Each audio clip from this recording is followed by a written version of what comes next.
Hello students. राउथ criteria क्या होता है और इसका उसकी मदद से कैसे हम किसी कंट्रोल सिस्टम की स्टेबिलिटी को चेक कर सकते हैं, ये चीज़ें आप लोग प्रीवियस वीडियोस में पढ़ चुके हैं। आज हम लोग उस पर कुछ एप्लीकेशन करेंगे, उस पर कुछ प्रॉब्लम करेंगे। तो अब मान लीजिए इसमें से एक क्वेश्चन दिया हुआ है कि the open loop transfer function of unity feedback system is. तो ओपन लूप ट्रांसफर फंक्शन जो दिया हुआ है यूनिटी फीडबैक सिस्टम का, यानी कि जीएस। जीएस क्या दिया हुआ है? ये दिया हुआ है के upon s into 1 + 0.4 s into 1 + 0.25 S, ये दिया हुआ है। और क्या बोल रहा है कि यूनिटी फीडबैक सिस्टम है, यूनिटी फीडबैक सिस्टम। ठीक है। फाइंड द रिस्ट्रिक्शन ऑफ के so that the close loop system is absolute stable. वो ये कह रहा है कि के की वैल्यू निकालिए इस तरह से ताकि जो सिस्टम है वो एब्सोल्यूट स्टेबल है। ये क्वेश्चन करना है आपको। अब इसको कैसे करेंगे हम कि देखिए जीएस दिया हुआ है, ये एचएस दिया है, यानी कि क्या चीज़ें दी हमें? गिवन दिया हुआ है जीएस इज इक्वल टू के upon s into 1 + 0.4 s into 1 + 0.25 S, ये दिया हुआ है। और चूंकि यूनिटी फीडबैक सिस्टम है तो इसलिए एच एस इक्वल टू हो गया 1। ठीक। अब हम क्या करेंगे? कैरेक्टरिस्टिक इक्वेशन निकालेंगे। तो कैरेक्टरिस्टिक इक्वेशन कैसे आएगी? कैरेक्टरिस्टिक इक्वेशन होती है 1 + GS HS is equal to 0। तो इसको आप 1 + K upon s into 1 + 0.4 s into 1 + 0.25 s is equal to 0। अब ये इसको आप सॉल्व करके जब लाएंगे, ठीक है, अननेसेसरी टाइम नहीं वेस्ट कर रहे स्टेप्स लिखने में, तो हमारी कैरेक्टरिस्टिक इक्वेशन सॉल्व होकर आ जाएगी S³ + 6.5S² +10S +10K is equal to 0, ये आएगा। अब ये कैरेक्टरिस्टिक इक्वेशन आ गई, तो इसको अगर हम राउथ क्राइटेरिया से सॉल्व करेंगे, तो मान लीजिए यहीं पे करते हैं। ठीक है, तो राउथ एरे बनाएंगे तो क्या आएगा? S³ S²S1 S0, ये आया। क्यूब का लिख लीजिए तो 1 और 10, ये आ जाएगा। ये हमने लिख लिया 1 और 10। और स्क्वायर में क्या आ जाएगा? 6.5 और 10K। तो ये आ गया 6.5 और 10K। अब फॉर्मूले के हिसाब से S1 कैलकुलेट कीजिए तो ये आ जाएगा 65 - 10K अपॉन 6.5, ये आ गया 65, ऐसे लिख लीजिए। और यहाँ पे कुछ नहीं आएगा, ज़ीरो हो गया। फिर S0 आप कैलकुलेट करेंगे तो कितना आएगा? सीधा सीधा 10K आएगा। ठीक। अब क्या है, हमें मालूम है कि सिस्टम कब स्टेबल होगा? जब इस फर्स्ट कॉलम में कोई साइन चेंज ना हो। तो देखिए साइन चेंज मतलब ये भी पॉजिटिव है, ये भी पॉजिटिव है, तो ये इन दोनों को भी पॉजिटिव, अगर ये दोनों आएंगे तभी आपका सिस्टम स्टेबल होगा। तो यानी कि हमारे पास कंडीशन ये आ गई कि एक तो हो गया 65 - 10K divided by 6.5 should be greater than 0 and 10K should be greater than 0, ये आना चाहिए। ठीक है। तो जब आप इन दोनों को सॉल्व करेंगे तो यहाँ से तो आ गया k इज ग्रेटर देन 0। ठीक। यहाँ से जब आप सॉल्व करेंगे तो क्या आएगा? 65 - 10K इज ग्रेटर देन 0, ये इधर जाके 0 हो गया, या और यहाँ से आ गया 6.5 should be greater than k। तो एक ये कंक्लूजन आया, एक ये, यानी k की रेंज जो है, हमारे k जो है 0 से बड़ा और 6.5 से छोटा होना चाहिए। ठीक। तो ये आ गई हमारे पास के की रिस्ट्रिक्टेड वैल्यू या अलाउड वैल्यू, कि के की वैल्यू अगर 0 से 6.5 के बीच में रहेगी तो सिस्टम हमारा एब्सोल्यूट स्टेबल रहेगा। तो इस तरह से आप राउथ क्राइटेरिया का यूज करके के की वैल्यू निकाल सकते हैं। ठीक। तो आई होप कि आपको ये क्लियर हो गया होगा। अब चलिए हम लोग नेक्स्ट क्वेश्चन करते हैं। अच्छा, नेक्स्ट क्वेश्चन करने से पहले एक चीज़ आपको हम बता दें, छोटी सी चीज़ है कि रिलेटिव स्टेबिलिटी एनालिसिस क्या होती है। देखिए, relative stability analysis, stability analysis. Relative stability analysis क्या होती है कि राउथ stability criteria gives the information about the absolute stability, but for the relative stability of the system can be examined by shifting the S plane and then apply Routh stability criteria। मतलब वो ये कह रहा है कि जो राउथ criteria है, stability criteria जो अभी तक हम लोग पढ़ते आए हैं, वो क्या, उससे हमें क्या पता चलता है, उससे हमें एब्सोल्यूट स्टेबिलिटी पता चलती है, ठीक। लेकिन अगर हमें रिलेटिव स्टेबिलिटी पता करनी है, रिलेटिव स्टेबिलिटी, तो इसको एग्जामिन करने के लिए हमें एस प्लेन को शिफ्ट करना पड़ेगा, ठीक है, एस प्लेन को शिफ्ट करना पड़ेगा, और and then we have to apply Routh's criteria, ठीक है ना। तो ये इससे आपका रिलेटिव स्टेबिलिटी निकल आएगी। पहले आप एस प्लेन को शिफ्ट करेंगे जहाँ पे भी करना है, जैसा क्वेश्चन में दिया हुआ है, और उसके बाद जब आप राउथ क्राइटेरिया इस्तेमाल करेंगे तो वो आपको रिलेटिव स्टेबिलिटी देगा। क्लियर। अब मान लीजिए, जैसे सपोज कीजिए हमने कहा कि the characteristic equation is modified by shifting the origin of s plane to S1 equal to minus sigma by the sub, यानी क्या कहना चाह रहे, ये है कि जैसे सपोज कीजिए ये हमारा एस प्लेन है, ठीक।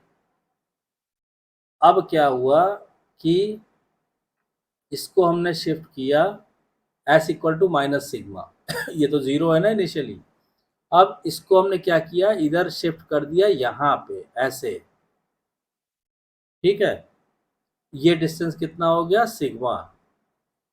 तो जो करेक्टरिस्टिक इक्वेशन आपकी आई है नॉर्मल वाली, सपोज कीजिए करेक्टरिस्टिक इक्वेशन को हमने दिखा दिया, से मान लीजिए किसी पॉलिनोमियल से हमने लिखा F s is equal to zero, या ऐसे समझ लीजिए, मान लीजिए करेक्टरिस्टिक इक्वेशन हमारी ये आई है s cube plus 2s² plus 10s plus 5 equal to zero, ऐसे एग्जाम्पल से समझ लीजिए।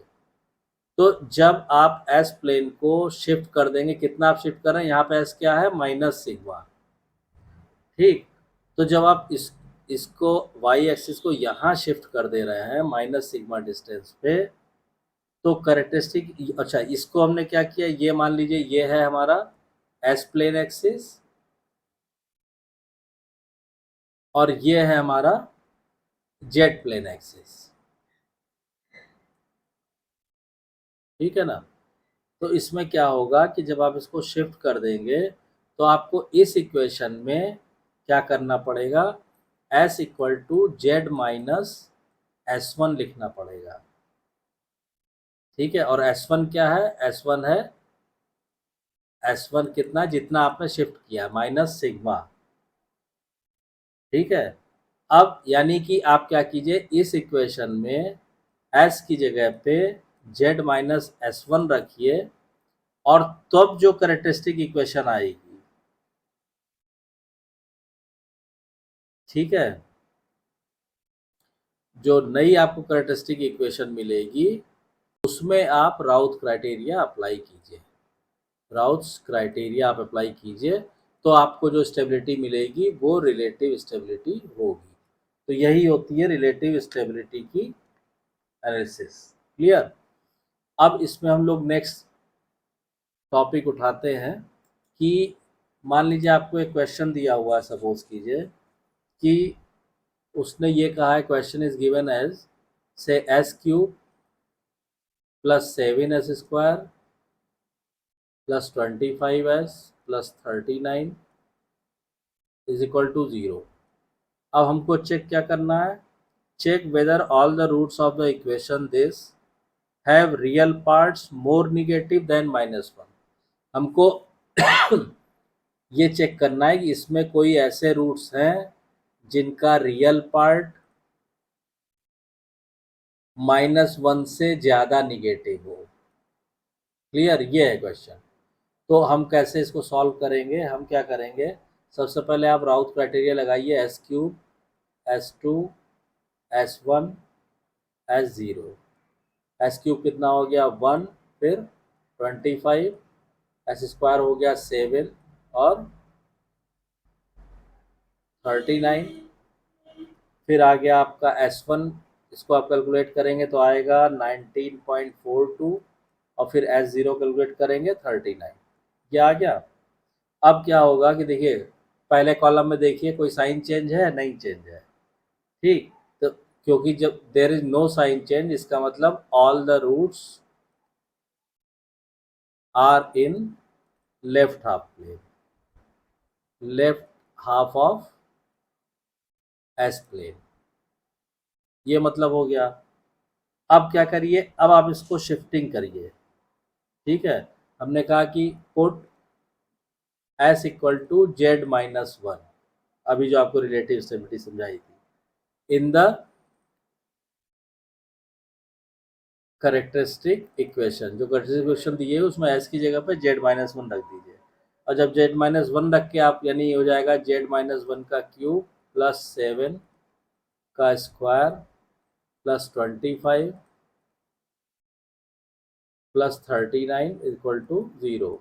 इसको जब आप सॉल्व करेंगे तो क्या आएगा, Z cube plus 4z square plus 14z plus 20 equal to 0, ये आया। अब यहाँ पे आप क्या कीजिए, अप्लाई करिए राउथ क्राइटेरिया, अप्लाई राउथ क्राइटेरिया। तो अब जब आप राउथ क्राइटेरिया अप्लाई करेंगे तो ये क्या आएगा, इसको हम लिख सकते हैं कि साहब जेड क्यूब फिर जेड स्क्वायर फिर जेड की पावर 1 फिर जेड की पावर 0। अब यहाँ पे लिखिए कितना आ जाएगा, 1 और 14, स्क्वायर में आ गया आपका 4 और 20, ये हो गया 9, ये हो गया 20। अब क्या होगा, अब देखिए पहले कॉलम में since there is no sign change in the first column, the roots of the characteristic equation lie in the left of Z plane. भाई यहाँ से भी क्या हुआ कि कोई भी नो साइन चेंज हुआ ना, तो नो साइन चेंज का मतलब क्या हुआ कि सारे all the roots are in the left half of Z plane, ऐसे आप समझिए। तो और जेट प्लेन है कहाँ पे, अगर ये हमारा एस प्लेन है, अगर ये एस प्लेन है तो अभी हमने क्या रखा था, हमने वहां पे रखा था S equal to Z minus one, S equal to हमने जेड माइनस वन रखा था ना।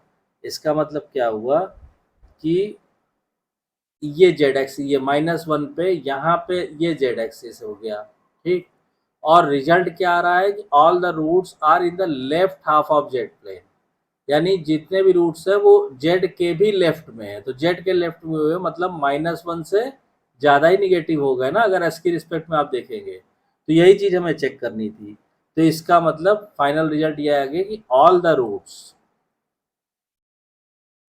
Roots of the given characteristic equation, ठीक है, lies to the left of S equal to minus one, यानी minus X equal to minus one से ज़्यादा negative है, ठीक। तो वही चेक करना था कितने रूट्स, तो यहाँ पे आंसर आ गया ऑल द रूट्स। तो इस तरह से राउथ क्राइटेरिया को आप डिफरेंट डिफरेंट टाइप की स्टेबिलिटी और इन चीज़ों के लिए आप यूज़ कर सकते हैं। तो आई होप कि आपको ये क्लियर हो गया होगा। अगर आप और न्यूमेरिकल्स करना चाहते हैं और कुछ you need few more solve problem, तो आप कमेंट लाइन में कमेंट कीजिएगा, मैं कुछ और प्रॉब्लम्स इस पे बेस जो है राउथ क्राइटेरिया पे बेस सॉल्व करके डाल दूंगा। और अगर आपको वीडियो कंटेंट पसंद आ रहा है, चीज़ें सब क्लियर हो रही हैं, तो प्लीज़ वीडियो को शेयर कीजिए, लाइक कीजिए, चैनल को सब्सक्राइब जरूर कीजिए और सब्सक्राइब करके नोटिफिकेशन बेल को ऑन कर दीजिए, ताकि जब भी नेक्स्ट वीडियो डाली जाए उसकी इन्फॉर्मेशन आपको तुरंत मिल जाए। Thank you.